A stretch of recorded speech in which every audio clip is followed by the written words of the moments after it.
क्या हमारे देश में डेमोक्रेसी खत्म हो चुकी है? ये एक बड़ा सीरियस सवाल है। आप में से कई लोग इस सवाल को सुनकर जवाब देंगे ऑब्वियसली नहीं। हम जिस पॉलिटिकल पार्टी को चाहें उसको वोट दे सकते हैं, जिस पॉलिटिशियन को सबसे ज्यादा वोट मिलते हैं वो पावर में आता है, तो ऑब्वियसली डेमोक्रेसी तो है हमारे देश में। लेकिन ये सवाल इससे कहीं ज्यादा गहरा है। जो मैं आपको आगे इस वीडियो में आज दिखाने वाला हूं वो काफी शॉकिंग होगा। इस वीडियो को देखने के बाद आप सोचने पर मजबूर हो जाओगे इस सवाल का वाकई में सही जवाब क्या है। हालांकि अगर आप इस टाइप के लोगों में से हो जो प्रधानमंत्री मोदी को अपना भगवान मानते हैं, वो भगवान है हमारे, हम उनकी पूजा करते हैं। प्राइम मिनिस्टर मोदी वो हमारे लिए एक अवतार है, वो एक साधारण मनुष्य नहीं है। प्रधानमंत्री इस देश के भगवान विष्णु का अवतार है। या फिर आप इस टाइप के लोगों में से हो जिन्हें लगता है कि मोदी जी ने किया है तो कुछ सोचकर ही किया होगा। आप अपना दिल ऑलरेडी मोदी जी को दे चुके हो। मोदी हमारा पति, हमारा भाई, हमारा बाप, हमारा गुरु है।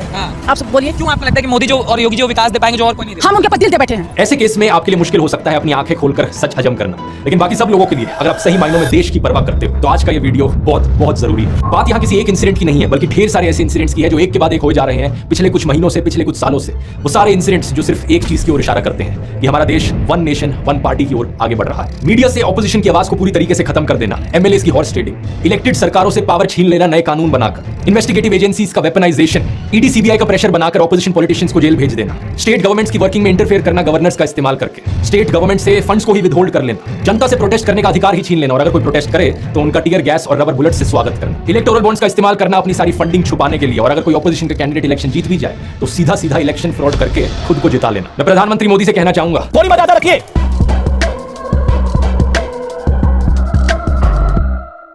डेमोक्रेसी के ऊपर डिस्कशन करने से पहले दोस्तों हमें यह जानना जरूरी है कि डेमोक्रेसी एक्चुअली में होती क्या चीज है। बेसिक कॉन्सेप्ट है, लेकिन ज्यादातर लोगों को इस कॉन्सेप्ट पर बहुत भारी मिसअंडरस्टैंडिंग रहती है। कुछ लोगों को लगता है कि अगर देश में रेगुलरली इलेक्शंस हो रही हैं और आप वोट डालने जा सकते हो तो इसका मतलब देश एक डेमोक्रेटिक देश है। लेकिन पता है क्या, इलेक्शंस तो नॉर्थ कोरिया में भी होती है। मजाक नहीं कर रहा, रेगुलर इलेक्शंस होती है नॉर्थ कोरिया में, 100% वोटर टर्नआउट भी देखने को मिलता है उन इलेक्शंस। लेकिन बस फर्क यह है कि अगर आप सरकार के द्वारा चुने गए ऑफिशियल कैंडिडेट के लिए वोट नहीं डालोगे तो आपको एंटी नेशनल कंसिडर किया जाता है, आपकी जॉब छीन ली जा सकती है, आपका घर छीन लिया जा सकता है। और बात अगर यहां सिर्फ डेमोक्रेसी शब्द की है तो नॉर्थ कोरिया देश का जो ऑफिशियल नाम है डेमोक्रेसी शब्द तो उसमें भी आता है। नॉर्थ कोरिया को डीपीआरके करके पुकारा जाता है उनकी सरकार के द्वारा, Democratic People's Republic of Korea. लेकिन सच्चाई क्या है तो ये देश एक डिक्टेटरशिप ही। सिमिलरली रशिया को भी एक डिक्टेटरशिप कंसीडर किया जाता है, लेकिन इलेक्शंस तो वहां भी होती है। बस फर्क ये है कि जो भी कैंडिडेट पुतिन के खिलाफ खड़ा होता है वो किसी ना किसी कारण से कभी उसको डिस्क्वालीफाई कर दिया जाता है, कभी वो अचानक से मार दिया जाता है।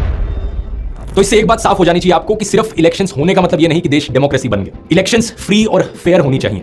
फ्री मतलब जनता को आजादी है, जिसके लिए वो वोट डालना चाहे उसके लिए डाल सकते हैं, और फेयर का मतलब अलग अलग कैंडिडेट्स का, अलग अलग पॉलिटिकल पार्टीज के जीतने का एक फेयर चांस है। ऐसा नहीं कि किसी एक पार्टी के पास कुछ ज्यादा ही एडवांटेज हो। हाल ही में चंडीगढ़ म्युनिसिपल कॉर्पोरेशन की मेयर इलेक्शंस हुई। इन इलेक्शंस में कांग्रेस और आम आदमी पार्टी ने एक अलायंस बनाई थी जिनके कुल मिलाकर टोटल में 20 वोट बनते थे आउट ऑफ 35। पार्टी के वोट्स को देखकर ये बात क्लियर थी कि ये इलेक्शंस ये अलायंस ही जीतेगी। लेकिन जब इलेक्शंस एक्चुअली में हुई तो वहां के प्रिजाइडिंग ऑफिसर ने क्या किया, ये बात कोई सीक्रेट नहीं है, आप इसकी सीसीटीवी फुटेज देख सकते हो। क्या किया इन्होंने, 8 कांग्रेस और एपी के वोट्स को इनवैलिड डिक्लेयर कर दिया और ये सीधा सीधा इलेक्शन फ्रॉड जो हुआ यहां पर इसे सीसीटीवी कैमरा में भी कैप्चर किया गया। इनफैक्ट ये खुद कैमरा की तरफ देखते हुए पकड़े गए। इनकी शक्ल देखो, मतलब जैसे कैमरा की ओर देख रहे हो, ऐसा लग रहा है कि चोरी करते हुए पकड़े गए। और इलेक्शन का रिजल्ट क्या बताया गया कि बीजेपी इन इलेक्शन को जीत गई। इतना खुलेआम इलेक्शन फ्रॉड इससे पहले देश में शायद ही कभी हुआ है। चीफ जस्टिस ऑफ इंडिया ने खुद कहा कि ये सीधा सीधा मर्डर ऑफ डेमोक्रेसी है। हालांकि सुप्रीम कोर्ट ने यहां पर एक ऐतिहासिक फैसला देकर इस इलेक्शन को बचा लिया, लेकिन सवाल ये, अगर यहां एक सीसीटीवी कैमरा ना होता और बैलेट पेपर्स ना होते तो क्या ये चोरी पकड़ी जाती? ये सिर्फ एक उदाहरण है दोस्तों। इससे पहले इस खबर को देखो, 2021 की खबर। असम में एक बीजेपी कैंडिडेट की गाड़ी में एक ईवीएम मशीन पाई गई। इसके बाद इलेक्शन कमीशन को रीपोल ऑर्डर करना पड़ा इस जगह का। लेकिन इतनी पहले की बात करने की जरूरत ही क्या है, इसी महीने की खबर को देख लो।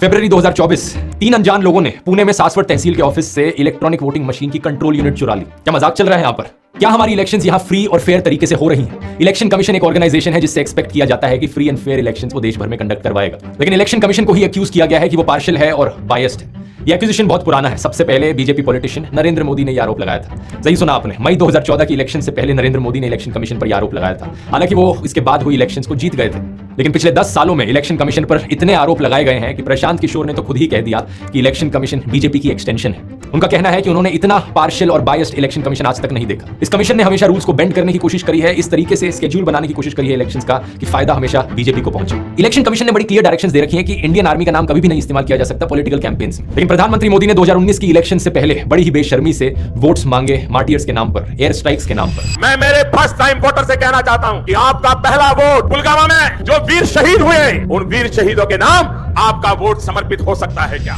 उत्तर प्रदेश के चीफ मिनिस्टर आदित्यनाथ तो इस हद तक पहुंच गए कि उन्होंने इंडियन आर्मी को मोदी जी की सेना बुला दिया। और मोदी जी की सेना आतंकवादियों को गोली और गोला देती है। अब इस चीज को लेकर जब इलेक्शन कमीशन में कंप्लेन दर्ज करी गई, 21 दिन तक कोई एक्शन नहीं लिया गया और 21 दिन के बाद इलेक्शन कमीशन ने अपनी क्लीन चिट दे दी। रूल्स क्लियरली लिखे हैं, उन्हें वायलेट किया जा रहा है, लेकिन फिर भी क्लीन चिट। एकलौती क्लीन चिट नहीं है, प्रधानमंत्री मोदी को कम से कम 4 अलग अलग केसेस में ऐसी क्लीन चिट्स मिली है। अमित शाह ने राहुल गांधी की कॉन्स्टिट्यूएंसी को पाकिस्तान से कंपेयर किया था, यह भी करना रूल्स के खिलाफ है, लेकिन इलेक्शन कमीशन ने इसमें भी क्लीन चिट दे दी।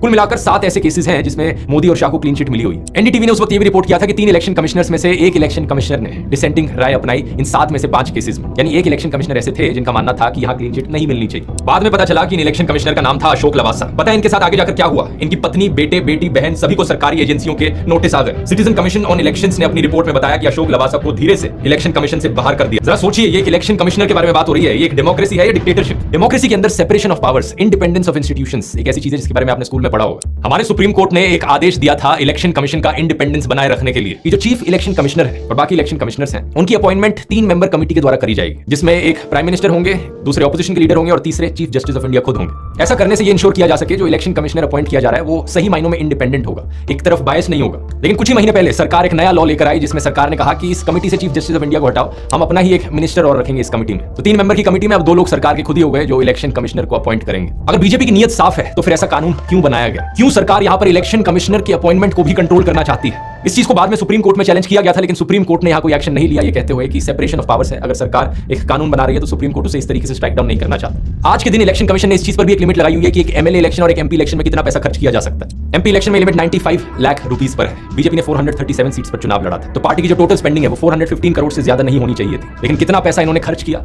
इलेक्शन कमीशन की वेबसाइट पर लिखा हुआ है 1264 करोड़ रुपीस। कैसे अलाउ किया इलेक्शन कमीशन ने? सेंटर फॉर मीडिया स्टडीज ने तो ये भी एस्टिमेट किया था कि बीजेपी ने पिछले इलेक्शन में 27,000 करोड़ रुपए खर्च किए थे, जो कि 45% ऑफ द टोटल एक्सपेंडिचर था। आज के दिन का भी अगर आप डेटा देखोगे, 16,000 करोड़ रुपए की इलेक्टोरल बॉन्ड्स बेची गई हैं। इन 16,000 करोड़ रुपए में से 10,000 करोड़ से ज्यादा बीजेपी के पास गए, 1,500 करोड़ कांग्रेस के पास और 800 करोड़ टीएमसी के पास। ये सारे अमाउंट्स इलेक्शन की स्पेंडिंग लिमिट से ज्यादा है। बीजेपी लीडर उमा भारती ने एक बार कहा था, इलेक्शंस एक चॉइस है बैड और वर्स के बीच में, जो कि बात सही है। लेकिन सोचकर देखो, अगर कोई समाज सेवी जिसने अपनी जिंदगी निकाल दी लोगों की सेवा में, वो इलेक्शन लड़ने के लिए 90 लाख कहां से ला पाएगा? अपनी हवा, अपनी लहर कैसे चला पाएगा? स्पेशली जब दूसरी तरफ पार्टी के पास हजारों करोड़ रुपए हो। प्रॉब्लम यहां सिर्फ इलेक्शंस की नहीं है, अगर किसी ऑपोजिशन पार्टी की सरकार बन भी जाती है तो भी उस सरकार को गिरा दिया जाता है। यहां पर अनगिनत बार एलिगेशंस लगे हैं हॉर्स ट्रेडिंग के बीजेपी पर। बार बार ये कहा गया लोगों के द्वारा कि बीजेपी एमएलएस को एक रिजॉर्ट में लेकर जाती है और उन एमएलएस का मुंह बंद कर देती है पैसे ठूस कर। क्या ये हॉर्स ट्रेडिंग के एलिगेशंस सच्चे हैं? मैं तो नहीं बता सकता, क्योंकि मैं तो उस रिजॉर्ट के अंदर झांक कर देखता नहीं हूं। लेकिन आप खुद ही सोच लो, रिजॉर्ट के अंदर वो सारे एमएलएस बैठकर लूडो तो खेलेंगे नहीं। ऐसी चीजों में इन्वेस्टिगेशन करने का काम है इन्वेस्टिगेटिव एजेंसीज का। लेकिन सारी इन्वेस्टिगेटिव एजेंसीज अगर एक पॉलिटिकल पार्टी के इशारों पर नाचें तो इन आरोपों को कौन इन्वेस्टिगेट करेगा? अब ये सोचो, इन एमएलएस के घर पर क्या कहानी चलती होगी? जो नेता इन एमएलएस को खरीद कर घर आया है, अपने बीवी बच्चों को क्या कहता होगा? अरे कहां हो जी, जल्दी आओ, बहुत बढ़िया खुशखबरी लेकर आया हूं, जनता की आवाज को दबाकर आया हूं, लोकतंत्र का गला घोट कर आया हूं, लाओ जी लाओ मिठाई लाओ। और दूसरा एमएलए जो बिक गया है कुछ करोड़ पैसों के लिए, वो अपने घर में जाकर क्या कहता होगा? ये देखो मेरे बच्चों, कितना सारा पैसा लाया हूं, भारत माता के दामन पर आज हॉर्स ट्रेडिंग का दाग लगाकर आया हूं, लो मिठाई खाओ। ऐसे नेताओं पर काफी गुस्सा आता है, लेकिन साथ ही दया भी कि ये कितने मिजरेबल हैं, कितने नीचे गिरे हुए हैं। अच्छा, पैसे का लालच दिखाना और हॉर्स ट्रेडिंग करना तो सिर्फ एक तरीका है, इससे नहीं माना कोई एमएलए तो दूसरा तरीका है इन्वेस्टिगेटिव एजेंसीज, ईडी का इस्तेमाल करना, ईडी की वेपनाइजेशन। पिछले साल 14 पॉलिटिकल पार्टीज ने सुप्रीम कोर्ट में कंप्लेन करी थी कि कैसे सरकार सीबीआई और ईडी का इस्तेमाल कर रही है ऑपोजिशन लीडर्स के खिलाफ। उन्होंने बताया कि 3,000 से ज्यादा रेड्स करी है इन्होंने पॉलिटिकल लीडर्स पर। 2014 से अगर कंपेयर करो तो 4 गुना का जंप देखने को मिला है ईडी केसेस में जो पॉलिटिशियंस के खिलाफ चल रहे हैं, और 95% केसेस सिर्फ ऑपोजिशन पार्टीज के खिलाफ। ईडी ने जवाब में कहा कि हमारा कन्विक्शन रेट बड़ा हाई है, 96% का कन्विक्शन रेट है, क्योंकि 25 केसेस के ट्रायल्स कंप्लीट हो चुके हैं और 24 केसेस में कन्विक्शन देखने को मिला। लेकिन सच्चाई पता है क्या है? 2005 से लेकर आज तक टोटल में 5,900 से ज्यादा केसेस रजिस्टर किए हैं ईडी ने। ट्रायल सिर्फ 25 केसेस में हुआ, कन्विक्शन सिर्फ 24 केसेस में, यानी कि सिर्फ 0.5% केसेस काम के निकले। जब भी किसी ऑपोजिशन पॉलिटिशियन पर करप्शन का आरोप लगता है और वो बीजेपी ज्वाइन कर लेता है, अचानक से वो साफ हो जाता है, सारे केसेस उसके खिलाफ ड्रॉप कर दिए जाते हैं। किसी ने इसके ऊपर एक पोएम भी लिखी थी, वॉशिंग पाउडर मोदी, जूडो और फरेबी सब छुप जाए, संगीन आरोप अभी चुटकी में मिट जाए। हिमंता बिस्वा शर्मा जब वो कांग्रेस में थे पहले, उन पर आरोप लगा था शारदा चिट फंड स्कैम का। सीबीआई ने उन्हें क्वेश्चनिंग के लिए बुलाया नवंबर 2014 में, और 2015 में जब से उन्होंने बीजेपी ज्वाइन करी है, 7 और एलिगेशंस लगे हैं उनके ऊपर करप्शन के। एक आरोप है कि एक लैंड का स्कैम हुआ है, एक आरोप है कि वो सिल्क और मुगा इंडस्ट्री का सिंडिकेट चला रहे हैं। लेकिन जब से बीजेपी इन्होंने ज्वाइन करी, कोई इन्वेस्टिगेशन नहीं हो रही इनके ऊपर। वैसे पॉलिटिशियंस की लिस्ट बहुत लंबी है जो बीजेपी वॉशिंग मशीन के अंदर घुसे हैं। शुभेंदु अधिकारी, जितेंद्र तिवारी, नारायण राणे, येडियुरप्पा, प्रवीण दारेकर, हार्दिक पटेल, अजित पवार, इनमें से कई नेताओं को लेकर तो प्रधानमंत्री नरेंद्र मोदी बड़े बड़े भाषण दिया करते थे कि ये देखो कितना भ्रष्टाचारी है, एनसीपी का मतलब है नेचुरली करप्ट पार्टी, इन्हें वोट मत देना कभी। लेकिन इन सभी लीडर्स ने जैसे ही बीजेपी ज्वाइन किया, सारी इन्वेस्टिगेशन रुक गई, सारे करप्शन स्कैम्स इनके भुला दिए गए। बीजेपी लीडर अटल बिहारी वाजपेयी ने एक बार कहा था, जहां सत्ता पाने के लिए भ्रष्टाचारियों का साथ लेना पड़े, ऐसी सत्ता को मैं चिमटे से छूना भी पसंद नहीं करता। अगर सत्ता हाथ में आती है तो मैं ऐसी सत्ता को चिमटे से भी छूना पसंद नहीं करता। लेकिन वो जमाना ही कुछ और था। वो बीजेपी और आज की बीजेपी जो है, इसमें जमीन आसमान का अंतर है। आज जब नितिन गडकरी से सवाल किया जाता है मोदी के वॉशिंग पाउडर को लेकर, तो वो भी हंसते हंसते जवाब देते हैं कि बीजेपी का साबुन इको फ्रेंडली साबुन है। चुनाव में जीतना इंपॉर्टेंट होता है और जो जीता वही सिकंदर होता है। बीजेपी वाला जो साबुन है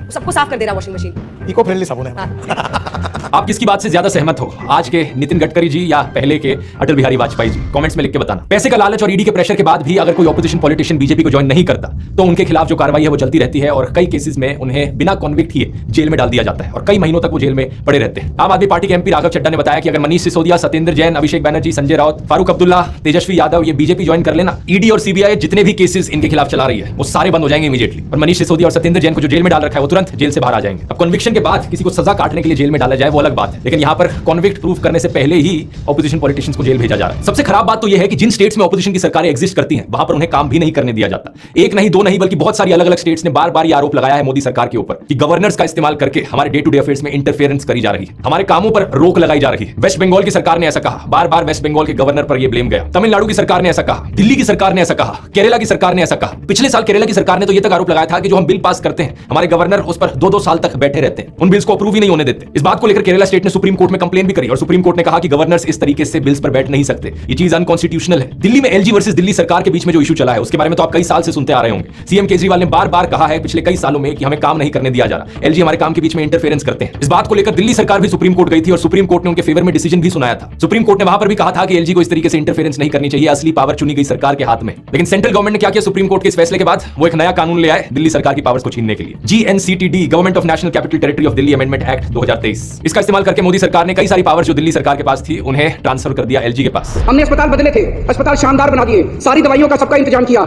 इन्होंने अफसरों के ऊपर उनके हाथ मरोड़ के उन दवाइयां बंद करा दी। इन्होंने टेस्ट बंद करा दिए। मोहल्ला क्लिनिक में 3 महीने तक पिछले साल मोहल्ला क्लिनिक में टेस्ट नहीं हो पाए। इन्होंने पेमेंट रोक दी लेबोरेटरीज की। इतने गंदे और इतने घटिया लोग हैं ये। एक दिन एक ऑर्डर पास करके इन्होंने दिल्ली के सारे सरकारी अस्पतालों के डेटा एंट्री ऑपरेटर हटा दिए। अब अस्पताल के अंदर रजिस्ट्रेशन करने वाला कोई नहीं बचा। अरे करना क्या चाहते हो? दिल्ली के लोगों को मारना चाहते हो क्या? जरा खुद ही सोचकर देखो दोस्तों, आप अगर आप एक मोदी फैन हो तो एक सेकंड के लिए उस ख्याल को अपने दिमाग से निकाल दो और सच्चे दिल से अपने आप से पूछकर देखो, अगर प्रधानमंत्री मोदी को सही में देश की चिंता होती, देशवासियों की चिंता होती, तो क्या वो ऐसी हरकतें करते? अब आप में से कुछ लोग सोचोगे कि यार पक्का मुझे किसी ऑपोजिशन पार्टी ने फंड किया होगा इस वीडियो को बनाने के लिए, लेकिन सच बता रहा हूं किसी पॉलिटिकल पार्टी ने मुझे फंड नहीं किया। मैं जो आपको इस वीडियो में दिखा रहा हूं वो असलियत है देश की। अगर आपको सही में देश की चिंता है तो आपकी आंखें खुल जानी चाहिए इन चीजों को देखकर। न्यूज लॉन्ड्री की 2 दिन पहले की इन्वेस्टिगेशन ने बताया कि ईडी का इस्तेमाल सिर्फ बाकी पार्टीज के खिलाफ नहीं किया जा रहा है, बल्कि देश में कंपनीज के खिलाफ भी किया जा रहा है। कम से कम 23 ऐसी कंपनीज जिन्होंने आज तक बीजेपी को कोई पैसा नहीं डोनेट किया था, उनके ऊपर सेंट्रल एजेंसीज की रेड होती है और एक पैटर्न देखने को मिलता है। रेड के बाद वो कंपनीज करोड़ों रुपए डोनेट करती हैं बीजेपी को। टोटल में 335 करोड़ रुपए इन कंपनीज ने बीजेपी को डोनेट किए जिन पर आईटी या ईडी की रेड पड़ी थी। तो क्या यहाँ पर इन कंपनीज को धमकाकर उनसे पैसा भी एक्सटॉर्ट किया जा रहा है? क्या हमारी इलेक्शंस फ्री और फेयर तरीके से हो रही हैं? यहाँ मीडिया का भी एक बड़ा इंपॉर्टेंट रोल आता है। फेयर इलेक्शंस का मतलब है कि रूलिंग पार्टी के पॉलिटिशियंस और ऑपोजिशन के पॉलिटिशियंस दोनों को अपनी बात रखने का मौका दिया जाएगा, दोनों को मोर और लेस इक्वल कवरेज मिलेगी मीडिया पर। लेकिन हमारे मीडिया में क्या देखने को मिल रहा है? दिन रात 2400 घंटे सिर्फ सरकार की तारीफ करी जाती है, रूलिंग पार्टी की तारीफ करी जाती है, उन्हीं की ही चीजें सुनाई जाती है। देश की हर मां ये चाहती है कि उसका बेटा प्रधानमंत्री मोदी जैसा बने और हर बेटा भी खुद को नरेंद्र मोदी से जोड़कर देखना चाहता है। मोदी जी के पास हर चीज का सॉल्यूशन है। पीएम मोदी जैसा कोई नहीं। मोदी ने न्यू इंडिया बनाया है। PM number 1। ऑपोजिशन पार्टीज चाहे पूरी भारत जोड़ो यात्रा निकाल लें या अपनी प्रॉमिसेस जनता के सामने करें। एक समय हुआ करता था देश में जब दूरदर्शन पर रूलिंग पार्टी और ऑपोजिशन पार्टी के पॉलिटिशियंस इलेक्शन की डिबेट करते थे न्यूज चैनल पर साथ में बैठकर। दोनों को अपनी बात रखने का अधिकार था। क्या आज के दिन दूरदर्शन ऐसा कर सकता है? आज तो बीजेपी स्पोक्सपर्सन को बोलने की भी जरूरत नहीं पड़ती, क्योंकि टीवी एंकर्स खुद बीजेपी स्पोक्सपर्सन बने बैठे हैं। जनता के बिहाफ पर सरकार से सवाल करने की जगह वो सरकार को ही डिफेंड करते हैं और इतना डिफेंड करते हैं कि वो बढ़ती बेरोजगारी के लिए युवाओं को जिम्मेदार ठहराना भी शुरू कर देंगे। और अगर आपने इलेक्शंस में किसी ऑपोजिशन पार्टी को जिता दिया तो जनता को ही गालियां देना शुरू कर देंगे। और जनता ने राष्ट्रीय मुद्दों और बीजेपी को नकार दिया। जब हम वोट डालेंगे तो वोट इस चीज पर डालेंगे कि मुफ्त में कौन कौन सी चीज कहां पर लगी हुई है। एनडीटीवी आखिरी टीवी चैनल था जो हिम्मत करता था सरकार से सवाल करने की। अल्टीमेटली उसे भी प्रधानमंत्री मोदी के दोस्त गौतम अडानी ने खरीद लिया। आज के दिन टीवी न्यूज का पूरी तरीके से अंतिम संस्कार हो चुका है देश में। सरकार जनता के पैसे से एडवर्टाइजमेंट के नाम पर इन टीवी चैनल्स को बहुत सारा पैसा देती है और ये टीवी चैनल्स जनता की ही आवाज को दबाने का काम करते हैं। अगर असली खबरें आप तक पहुंचे ही ना तो क्या आप फ्री और फेयर तरीके से डिसाइड कर पाओगे किसे वोट देना है? 77 दिन तक मणिपुर जलता रहा, टीवी चैनल्स पर कोई स्पेशल रिपोर्ट नहीं की गई। रिसेंटली सीएजी ने 12 रिपोर्ट्स प्रेजेंट करी थी जिसमें ढेर सारी इरेगुलरिटीज देखने को मिली और करप्शन के इंस्टेंसेस देखने को मिले सरकारी डिपार्टमेंट्स और मिनिस्ट्रीज में। आयुष्मान भारत स्कीम में 9 लाख से ज्यादा लोग सिर्फ 3 मोबाइल नंबर्स का इस्तेमाल कर रहे थे। करोड़ों रुपए स्पेंड किए गए 3400 पेशेंट्स की ट्रीटमेंट पर जिन्हें ऑलरेडी मुर्दा घोषित कर दिया गया था। जब सीएजी की तरफ से ये रिपोर्ट सामने आई तो सीएजी के ऑफिसर्स का उठाकर ट्रांसफर कर दिया सरकार ने। क्या आपने खबर टीवी चैनल पर सुनी? नहीं सुनी होगी, कैसे पहुंचेगी आप? अच्छा, दूसरी मिसअंडरस्टैंडिंग लोगों की रहती है कि लोग डेमोक्रेसी को मेजॉरिटेरियनिज्म से कंफ्यूज कर देते हैं। इमेजिन करो आप एक गाड़ी में बैठकर जा रहे हो 5 लोगों के साथ। एक बंदा उस गाड़ी में बैठा कहता है कि मुझे बहुत तेज म्यूजिक सुनना है, लाउड म्यूजिक चलाओ। वो अपने दोस्त और ड्राइवर को कन्विंस कर लेता है कि हाँ भाई लाउड म्यूजिक बजना चाहिए गाड़ी में। लेकिन आप ट्रैवल कर रहे हो अपने पिता के साथ जिन्हें हार्ट की प्रॉब्लम है। आप कहते हो कि नहीं लाउड म्यूजिक नहीं बजना चाहिए। वो बंदा कहता है ठीक है डेमोक्रेसी है, चलो वोट करते हैं। और 3 लोग वोट करते हैं कि लाउड म्यूजिक बजना चाहिए। आप और आपके पापा 2 लोग कहते हो कि नहीं बजना चाहिए। मेजॉरिटी ने वोट किया कि लाउड म्यूजिक बजना चाहिए, डेमोक्रेसी है, इसका मतलब गाड़ी में तेज तेज लाउड म्यूजिक बजेगा। क्या ये सही मायनों में डेमोक्रेसी है? नहीं, ये स्टुपिडिटी है। इसका एक रियल लाइफ में छोटे स्केल पर एग्जांपल दूं तो एक गुड़गांव की सोसाइटी से इस सर्कुलर को देखिए। Dear residents, this is to inform you that 2 wheeler not permitted inside our society as per decision of the management. मतलब सोसाइटी के अंदर सिर्फ गाड़ियां जाएंगी लेकिन स्कूटर्स और मोटरसाइकिल्स नहीं जा सकती। खुलेआम डिस्क्रिमिनेशन देखो। भाई जो मैनेजमेंट है आरडब्ल्यूए वाले हैं, उन्हें लोगों ने ही तो इलेक्ट किया है। तो आपको अगर ये रूल पसंद नहीं आ रहा आप चुप बैठे रहो, क्योंकि मेजॉरिटी लोगों का यहाँ पर कंसेंट है, उन्होंने ही आरडब्ल्यूए वालों को इलेक्ट किया है। जो लोग डेमोक्रेसी और मेजॉरिटेरियनिज्म को कंफ्यूज करते हैं एक दूसरे से, उनकी यही सोच होगी। ये सिर्फ एक सोसाइटी की बात नहीं है, ढेरों सोसाइटीज हैं ऐसी देश भर में जहां पर एक से बढ़कर एक स्टूपिड रूल्स आपको देखने को मिलेंगे। 2019 के इस आर्टिकल को देखिए। एक बैंक एम्प्लॉय कह रही है कि उनकी बहन को कोई अपार्टमेंट रेंट पर ही नहीं मिला, क्योंकि बहुत सी आरडब्ल्यूएस ने उन्हें ब्लैकलिस्ट कर दिया सिर्फ इसलिए क्योंकि उनकी बहन एयर हॉस्टेस थी। कुछ सोसाइटीज कहती हैं कि हम एयर हॉस्टेस को अपार्टमेंट रेंट पर नहीं दे सकते अपनी सोसाइटी में क्योंकि उनके ऑड टाइमिंग्स होते हैं। अक्सर ये आरडब्ल्यूएस जो चाहे वो उठपटांग रूल बना देते हैं। जैसे नोएडा की कुछ सोसाइटीज में एंट्री और एग्जिट फीस लगाई गई है कि आप हमारी सोसाइटी में एक अपार्टमेंट रेंट करना चाहते हो तो उसकी एक एंट्री फीस देनी पड़ेगी और जो रेंट आप लैंडलॉर्ड को पे कर रहे हो वो तो वैसे ही पे करोगे, लेकिन और जब छोड़कर जाओगे हमारी सोसाइटी अब एक एग्जिट फीस भी है। देश में लोकल लेवल पर जो मेजॉरिटेरियनिज्म देखने को मिलता है, ये आरडब्ल्यूएस उसका सबसे अच्छा उदाहरण है। कुछ लोगों की यही सोच रहती है पॉलिटिशियंस और सरकारों को लेकर भी कि एक बारी हमने पॉलिटिशियंस को इलेक्ट कर दिया, वो पावर में आ गए तो वो जो चाहे वो रूल बना सकते हैं। हमारे कॉन्स्टिट्यूशन के प्रीएम्बल पर 4 शब्द बड़े क्लियरली लिखे हुए हैं, लिबर्टी, इक्वालिटी, फ्रेटर्निटी और जस्टिस। ये 4 शब्द डेमोक्रेसी के कॉर्नरस्टोन्स हैं। इनफैक्ट डॉक्टर अंबेडकर तो एक स्टेप और आगे चले गए थे। उन्होंने कहा था कि ये 4 शब्द जिंदगी की प्रिंसिपल्स हैं। तो मेजॉरिटी वोट का मतलब ये नहीं कि आप किसी के नेचुरल राइट्स छीन सकते हो, डिस्क्रिमिनेशन कर सकते हो और नॉनसेंस रूल्स बना सकते हो। यही रीजन है कि सरकार के द्वारा लिए गए कुछ फैसलों को हम कह सकते हैं कि वो डेमोक्रेसी के खिलाफ है। सुप्रीम कोर्ट की भाषा में वो अनकॉन्स्टिट्यूशनल है। जैसे कि अभी कुछ ही दिन पहले सुप्रीम कोर्ट ने इलेक्टोरल बॉन्ड्स की स्कीम को स्ट्राइक डाउन किया, उसे अनकॉन्स्टिट्यूशनल बताते हुए। कोर्ट ने कहा कि सरकार ने आर्बिट्ररी रूल बनाया था।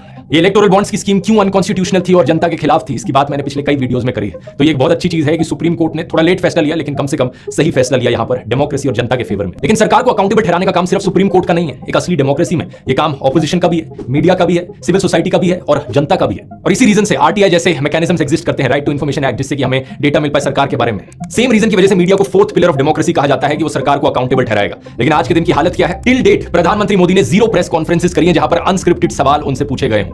अकाउंटेबिलिटी बिल्कुल 0 है। प्रेस कॉन्फ्रेंस तो छोड़ो, एक अनस्क्रिप्टेड सवाल तक सुनने की हिम्मत नहीं है उनमें। जब मनमोहन सिंह जी प्रधानमंत्री थे उन्होंने कम से कम 117 बार प्रेस कॉन्फ्रेंसेस करी थी या प्रेस को एड्रेस किया था। हमारे देश में जब आखिरी बारी प्रॉपर प्रेस कॉन्फ्रेंस करी गई थी प्रधानमंत्री के द्वारा, उस दिन को 10 साल से ज्यादा हो चुके हैं। उस आखिरी प्रेस कॉन्फ्रेंस में 62 अनस्क्रिप्टेड क्वेश्चंस पूछे गए थे प्रधानमंत्री मनमोहन सिंह से और 100 से ज्यादा जर्नलिस्ट मौजूद थे। एक सच्ची डेमोक्रेसी में यही अकाउंटेबिलिटी रीजन है जिसकी वजह से पब्लिक को भी प्रोटेस्ट करने का अधिकार दिया जाता है। अगर हमारे देश के द्वारा चुने गए मैनेजर्स आरटीआई के सामने अकाउंटेबिलिटी में इंटरेस्टेड नहीं है, मीडिया के सामने अकाउंटेबिलिटी नहीं दे सकते, तो जनता के सामने तो उन्हें अकाउंटेबिलिटी देनी पड़ेगी। इसका एक पॉजिटिव एग्जांपल हाल ही में यूपी में देखने को मिला जब उत्तर प्रदेश की सरकार ने एक बड़ा ही अजीबोगरीब अनडेमोक्रेटिक रूल बनाया। उन्होंने कहा कि कोचिंग सेंटर्स के लिए गाइडलाइंस हैं कि वो लड़कियों के लिए क्लासेस रात के 8 बजे के बाद ना कंडक्ट करें। अगर वो करेंगे तो उनके खिलाफ एक्शन लिया जाएगा। और सरकार ने अपनी तरफ से क्या जस्टिफिकेशन दिया? ये लड़कियों की सेफ्टी के लिए किया जा रहा है। लेकिन क्या इस बात में कोई सेंस है? लड़कियों को जिनसे खतरा है उनको कंट्रोल करने की बजाय आप लड़कियों को पिंजरों में डाल रहे हो। बहुत सी सोशल एक्टिविस्ट जैसे कि माला भंडारी ने इसके खिलाफ प्रोटेस्ट किया इन रूल्स के खिलाफ, और प्रोटेस्ट के बाद यूपी गवर्नमेंट ने इस बैन को वापस भी ले लिया। ये छोटा सा इंसिडेंट दिखाता है कि जनता की क्या ताकत है एक डेमोक्रेसी में। लेकिन अगर लोगों से प्रोटेस्ट करने का अधिकार ही छीन लिया जाए तो हाल ही में जब किसान दोबारा से उतरे सड़कों पर प्रोटेस्ट करने के लिए तो सरकार ने नोकीली कीलों के साथ उनका स्वागत किया। कुछ जगहों पर सड़कों की खुदाई कर दी गई सड़कों को कंप्लीटली ब्लॉक करने के लिए। फिर किसानों के ऊपर रबर बुलेट्स चलाई गई, उनके ऊपर टीयर गैस फेंकी गई, वो भी ड्रोन्स का इस्तेमाल करके, मानो ये कोई वॉर जोन हो। जो फोटोज थी बॉर्डर की क्रॉसिंग की, ऐसा लग रहा था कि देश का ये बॉर्डर हो चाइना के साथ। वहां भी इस तरीके से इंतजाम नहीं किए होते। और खबरों में अब रिपोर्ट किया जा रहा है कि कम से कम 3 किसान अंधे हो गए पुलिस के द्वारा चलाई गई इन रबर बुलेट्स की वजह से। इस प्रोटेस्ट के पीछे क्या कारण है, किसानों की क्या मांगे हैं, इसकी बात एक सेपरेट वीडियो में करेंगे। लेकिन अभी के लिए इस बात से फर्क नहीं पड़ता। पॉइंट यहां पर यह है कि एक पीसफुली प्रोटेस्ट करने वाले आम इंसान को सरकार इस तरीके से ट्रीट करे, क्या ये सही है? इससे पहले रेसलर्स प्रोटेस्ट हुआ, वहां भी वही बर्ताव देखा गया पुलिस का। पिछले फार्मर प्रोटेस्ट में भी यही देखा गया, कितने ही किसानों की जाने गई उस प्रोटेस्ट के दौरान। 2021 के इस आर्टिकल के अनुसार कम से कम 600 किसान मारे गए थे उन पिछले फार्मर्स प्रोटेस्ट में। और ये तो वो प्रोटेस्ट है जिनकी बात आपको खबरों में थोड़ी सुनने को मिल जाती है क्योंकि एक लिमिट से ज्यादा बड़े हो गए हैं प्रोटेस्ट। इसके अलावा जो ज्यादातर प्रोटेस्ट देखने को मिले हैं पिछले सालों में, उनकी तो कभी खबरों में बात तक ही नहीं करी गई। क्या आप जानते थे 240 दिन से ज्यादा लंबे चले कश्मीरी पंडित के प्रोटेस्ट के बारे में? सरकारी एम्प्लॉइज जो ओल्ड पेंशन स्कीम को लेकर प्रोटेस्ट कर रहे हैं, या 400 दिन लंबा चल रहा प्रोटेस्ट हिसार में दूरदर्शन केंद्र के क्लोजिंग के खिलाफ, या पिछले साल हुआ डॉक्टर्स का प्रोटेस्ट, या अनएम्प्लॉयड यूथ का प्रोटेस्ट। ये मत समझना कि आपका यहाँ पर कुछ लेना देना नहीं है क्योंकि आप इन प्रोटेस्ट में भाग नहीं ले रहे, क्योंकि कल को अगर आपके साथ कुछ भी अन्याय होता है, सरकार कोई भी ऐसा फैसला ले लेती है जो आपके खिलाफ जाता हो और आप अपनी आवाज उठाने के लिए प्रोटेस्ट करने निकलते हैं, तो क्या लगता है आपको आपको ऐसे ट्रीट नहीं किया जाएगा जैसे इन किसानों को आज ट्रीट किया जा रहा है? आपको स्पेशल हो क्या? अगर सरकार सभी प्रोटेस्टर्स को इसी तरीके से ट्रीट कर रही है तो आपको कोई स्पेशल प्रिविलेज नहीं मिलेगी। अब ये सवाल जो मैंने आपसे वीडियो के शुरू में पूछा था, मैं दोबारा पूछना चाहूंगा, क्या डेमोक्रेसी आज के दिन देश में अभी भी जिंदा है क्या? आपका जवाब इसको लेकर कुछ भी हो, लेकिन एक चीज तो पक्की है, अगर हालात इसी तरीके से बिगड़ते रहे तो ज्यादा समय नहीं लगेगा नॉर्थ कोरिया और रशिया के लेवल तक गिरने में।